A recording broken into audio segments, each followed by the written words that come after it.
오늘의 말씀은 어느 작가가 한 여인의 인생을 드라마틱하게 착상을 해서 지어낸 가상의 이야기가 아니에요.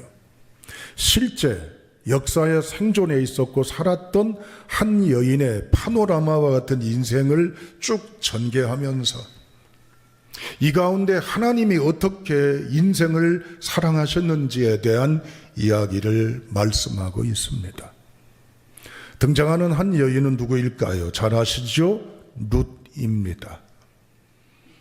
최악의 악조건을 다 가졌어요. 가난하고 어렵고 힘든 여인입니다. 그러나 결론적으로 말하면 행복한 여인으로 바뀌었다는 것이에요. 저 밑바닥 속에, 저 이제는 고난의 현장에 어떻게 극복할 수 없는 현장에 있었지만 이 여인의 인생의 이야기가 반전이 되었다는 이야기입니다. 오늘 우리가 살아가면서 참 힘들어요. 나름대로 괴롭고 고민도 많고 아픔, 시련, 어려움들도 각각 제 나름대로 다 있어요. 그 속에서 우리가 우뚝 설 수 있는 비결은 뭘까? 이 환난과 어려움을 극복해 갈 수 있는 권세가 무엇일까? 오늘 말씀을 통해서 하나님의 복음의 사람으로 온전히 설 수 있기를 주님의 이름으로 축복합니다. 이제 오늘 본문의 룻을 살펴볼 때 세 가지 관점의 정보를 집약해서 룻의 형편을 우리가 이해해야 되겠습니다. 다 같이 본문 2절을 읽어보시겠습니다. 2절입니다. 자, 읽습니다. 시작. 모압 여인 룻이 나오미에게 이르되 원하건대 내가 밭으로 가서 내가 누구에게 은혜를 입으면 그를 따라서 이삭을 줍겠나이다 하니 나오미가 그에게 이르되 내 따라 갈지어다 하매 아멘. 룻에 대한 이야기예요. 그러면 룻이라고 표현만 하면 돼요.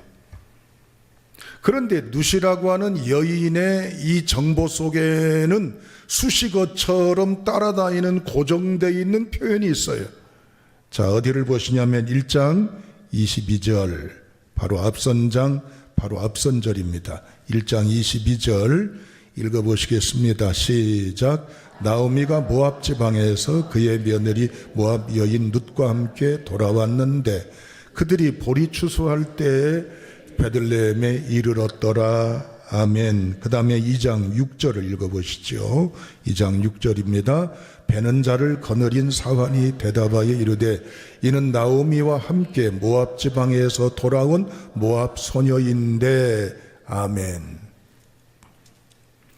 모압 여인, 룻, 소녀, 이런 호칭, 이름은 제 각각이지만 앞에 꼭 붙는 게 뭐예요? 모압이란 단어가 고정적으로 붙어요.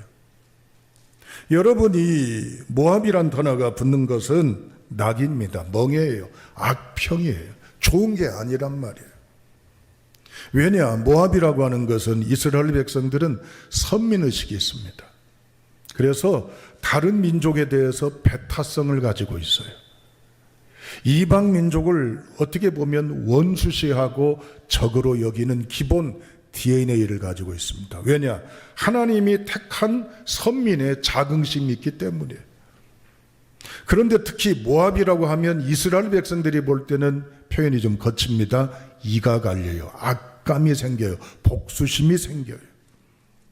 모압은 요즘 국가명으로 말하면 요르단 지경에 있는 위치한 부족 국가였어요. 그런데 왜 이렇게 모압에 대한 좋지 않은 감정을 갖고 있느냐? 가나안 땅을 향해 갈 때 모압 땅을 통과해 가요. 그냥 지나가겠다만 그랬어요. 허락해 달라고 그랬습니다. 허락을 했을까요? 아니죠. 전쟁을 치렀어요. 결국 하나님의 은혜로 이 모압과의 전투를 승리하게 되었고 통과하게 되었습니다마는 그 뒤부터는 모압 모자만 나와도 가슴에 이제는 화가 나요. 어떻게 보면 적대적이고 원수적이라고 하는 얘기입니다. 이렇게 적의 국가에서 시집온 이방 여인, 다문화 가정의 여인이 유대 땅 베들레헴에 들어와 살고 있어요. 두 번째, 남편이 없어요. 말씀드린 대로 노시어머니를 모셔야 돼요. 그리고 그 당시 베들레헴 땅에 살고 있는 여느 가정 가운데 가장 극빈층입니다. 여러분, 오늘 이 본문의 말씀에 보면은 눕기 1장 20절 21절 한번 읽어보실까요? 눕기 1장 20절 21절. 자, 함께 읽습니다. 시작. 나오미가 그들에게 이르되 나를 나오미라 부르지 말고 나를 마라라 부르라. 이는 전능자가 나를 심히 괴롭게 하셨음이니라.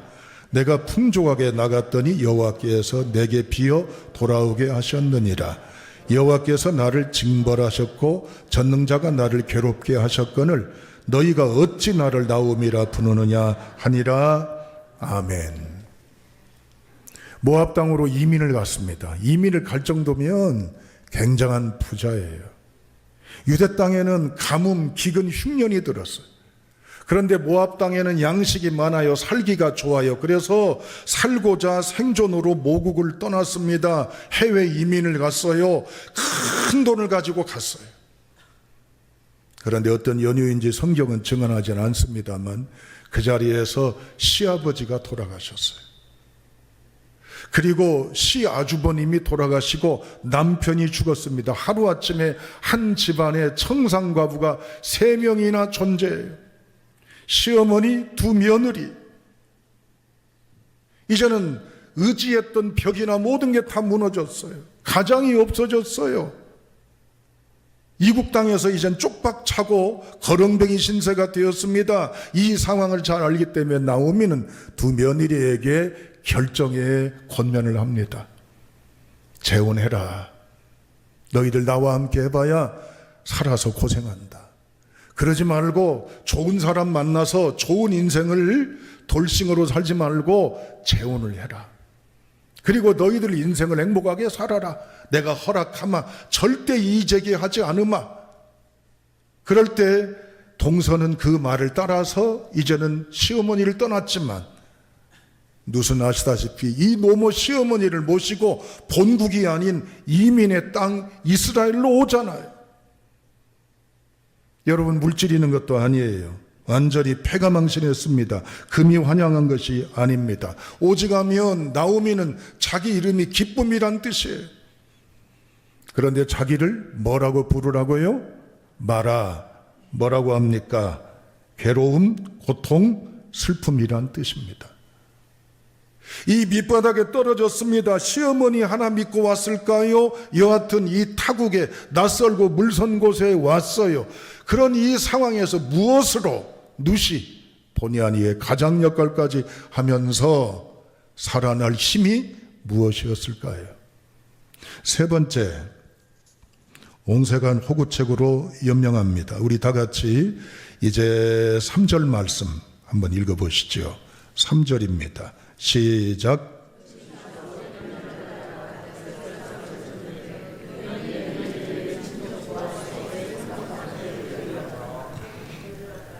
아멘.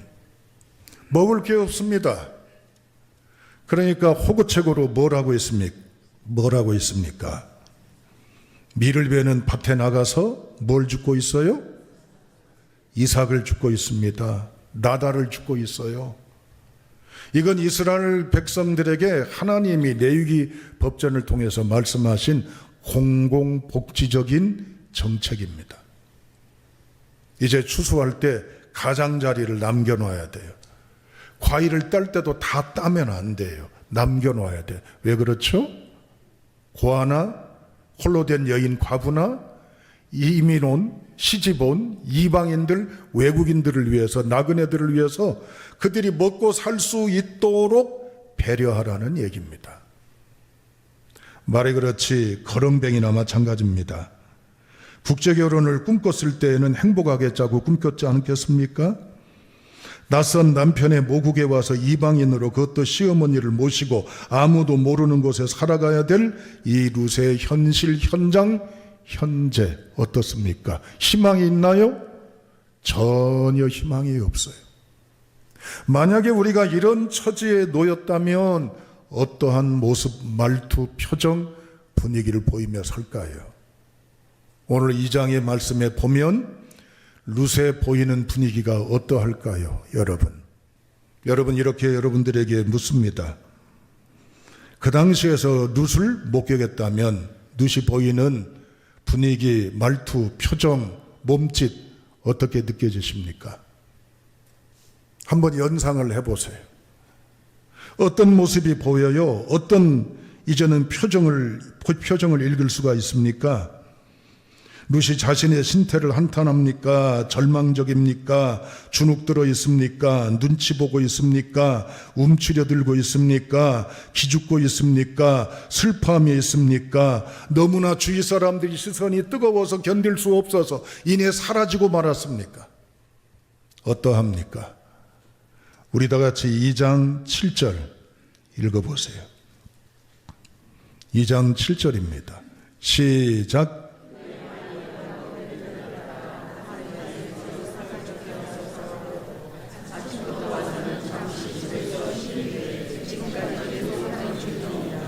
아멘. 사람들이 보니까 특이해.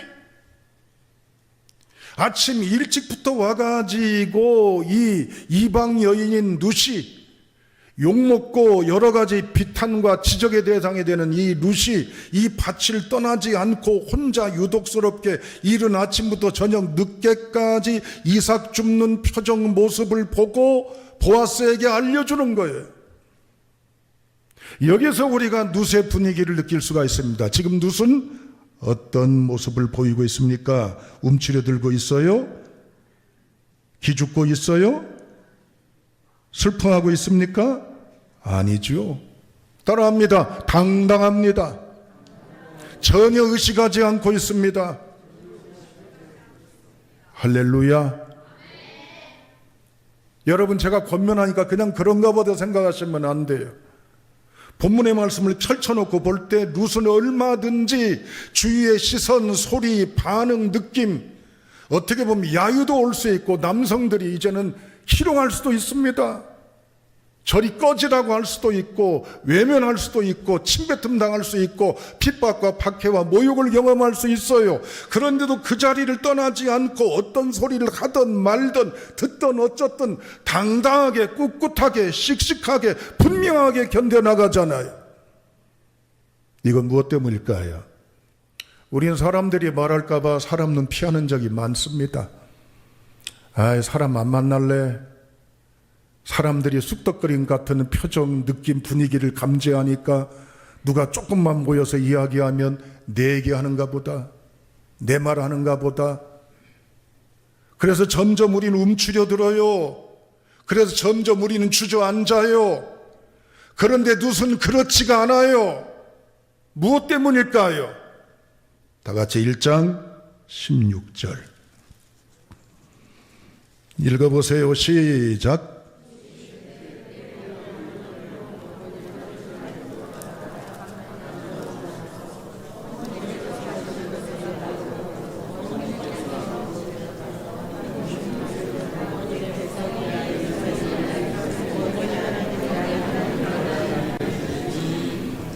아멘.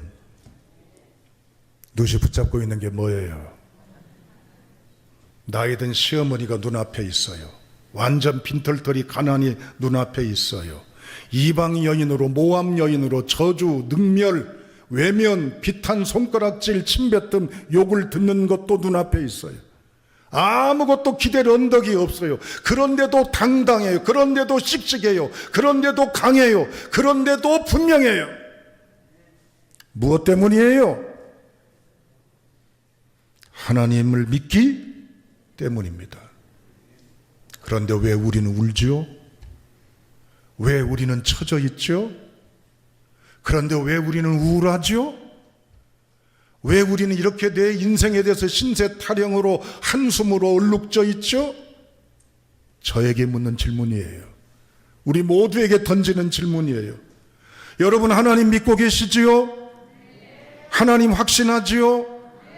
룻은 이방 여인임에도 불구하고 어머니의 하나님을 믿는 회심, 개종을 했어요. 단지 시어머니 나오미에 비유 맞추려고 믿어드릴게요, 그게 아니에요. 그냥 교회 나갈게요, 그게 아니에요. 여인의 마음속에 늦게나마 뭐가 자리 잡았어요? 여호와 하나님의 주권이 자리 잡은 거예요. 그것이 어떻게 룻의 입을 통해 선언된 줄 아십니까? 2절과 10절에 두 번에 걸쳐서 룻이 자기 입으로 표현한 단어 붙잡고 사는 그것이 나와요. 그게 뭐예요?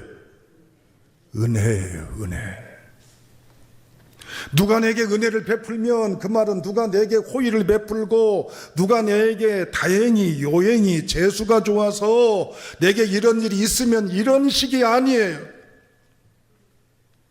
은혜라는 단어 속에는 룻이 붙잡고 가는 인생의 힘이고 룻의 마음속에 채워져 있는 내용물이고 이제는 가녀리고 이제는 헐어있고 낡아버린 룻과 같은 처지지만 이 주머니가 자루가 우뚝 서게 된 거예요.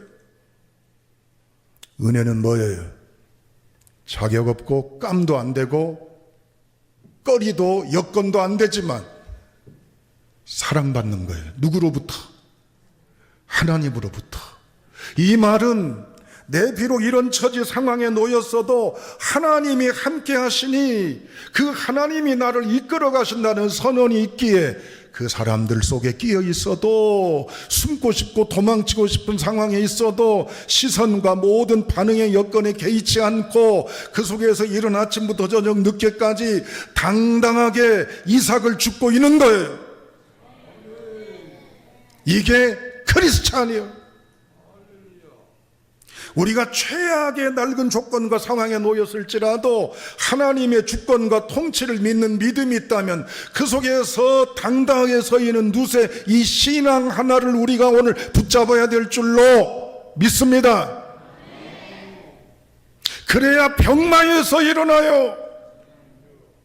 그러나 그래야 실패해서 일어나요.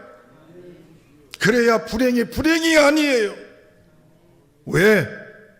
거기서 하나님이 일하시니까. 어떻게 일하실까요?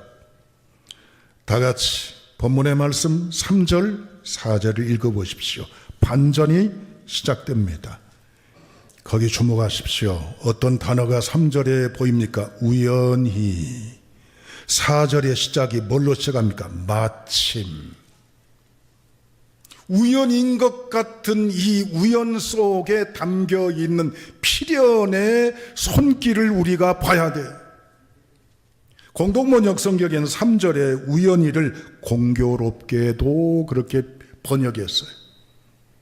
공동번역 성경에는 4절에 마침을 때마침 그렇게 번역했어요. 그래서 오늘 제목을 공교롭게도 때마침의 행복이라고 제목을 정한 거예요. 여러분, 여기 마침은요, 히브리어 성경에는 이렇게 나옵니다. 그리고 보라, 보아스, 그가 왔다. 훨씬 더 히브리어 원문의 해석이 가슴에 딱 와닿죠? 자, 보십시오. 룻이 수많은 밀밭이 있는데 하필 이삭 주로 간 밭이 누구의 밭? 보아스의 밭. 보아스하고 무슨 연관이 있어요? 친족입니다. 친족 가문 가운데 어려운 사람이 있으면 친족이 책임을 져야 돼. 그런데 지금까지 친족들을 또 돌보지 않은 소외당한 가문인데 하필 이삭 주로 갔는데 누구의 밭? 보아스의 밭. 그때 마침 보라, 보아스가 왔다. 하필 그때 마침 밭을 둘러보러 왔는데 보아스 소유의 다른 밭이 많은데 하필 거기에 그때 그 자리에 그 상황에 왔어요. 누가 한 거예요? 누가 이끌어 오신 거예요? 하나님의 은혜를 믿는 이 여인네, 아무것도 없는 현장에 있지만 이 여인의 인생을 뒤바꿀 수 있는 하나님의 보이지 않는 놀라운 신비의 역사가 룻의 걸음을 보아스의 밭으로, 이제는 전혀 무관심했던 보아스를 룻과 조우하게 만나고 이젠 접촉하게 되는 순간으로 누가 이끌어왔습니까? 하나님이 이끌어오셨습니다. 사랑하는 여러분, 내게 좋을 일이 있어? 내 인생이 이렇게 풀려왔고 이렇게 지내왔는데 앞으로도 뻔하지 뭐. No, 그건 크리스찬의 결단이 되어서는 안 돼요. 하나님의 역사를 믿는다면, 하나님의 주권과 섭리와 비밀을 확신한다면, 하나님은 내가 알지 못하는 인생의 무대와 시간과 사람과 상황과 여건 속에서 나로 하여금 어떤 만남을 주실지, 어떤 상황과 맞닥뜨리게 하실지, 어떤 통로로 나를 이끌어 가실지, 어떤 해법을 주실지 우리는 몰라요. 그러나 기대하시기를 주님의 이름으로 축원합니다. 다 같이 어디를 보시냐면 잠언 16장 9절입니다. 다 같이 읽습니다. 시작.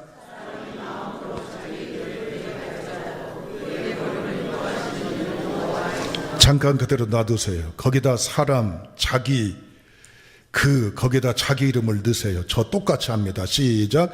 진영이의 마음으로 진영이의 길을 개결지라도 진영이의 걸음을 인도하신 이는 누구시라고요? 믿으시면 아멘. 아무것도 없어요. 그래, 나 도와줄 사람 없어요. 관심도 없어요. 아무리 해도 안 돼요. 그러나 주님의 주권을 믿고 계십니까? 고비는 있고 어려움의 상황은 있을지 모르지만 이 믿음을 가지면 기대하십시오. 우연과 우연이 겹쳐 필연이 되고 숙명이 되고 섭리가 되고 비밀이 됐어요. 그래서 룻은 하루아침에 뭐가 됐습니까? 보아스와 재혼하게 되었고 결국 다윗의 증조 할머니가 되는 드라마틱한 반전의 이야기를 역사에서 하나님이 이어가고 계셔요. 오늘도 그 현장 속에 우리가 있습니다. 나 같은 사람도 하나님이 마음과 뜻을 정하고 바라보고 계십니다. 슬퍼하지 마십시오. 낙심하지 마시고 자괴감 갖지 마시고 자격지심 갖지 마시고 이제는 절망하지 않기를 바랍니다. 그 안에 하나님 믿는 믿음이 있어도 믿음이 있다면 씩씩해야 돼요. 당당해야 돼요. 굽히지 말아야 돼요. 왜? 하나님이 주권을 가지고 역사하시니까. 그럴 때 하나님은 크고 비밀한 일을 내게 보이실 것입니다. 다 같이 로마서 8장 28절 마지막으로 읽겠습니다. 다 같이 읽습니다. 시작.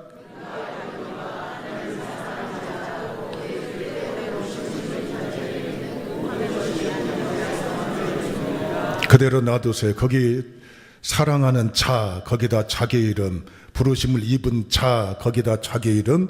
다 같이 시작. 우리가 알거니와 하나님을 사랑하는 진영이 곧 그의 뜻대로 부르심을 입은 진영이에게는 모든 것이 합력하여 선을 이루느니라. 아멘. 고난이 기다리고 있는 자리에 또 예배 처소에서 그 자리로 나갈 수도 있습니다. 그러나 오늘의 말씀 이후에 한 여인의 룻을 통해 하나님이 증거하신 권능의 역사를 믿는다면 한숨 버리십시오. 낭망 이제는 외면하십시오. 하나님께 맡기세요.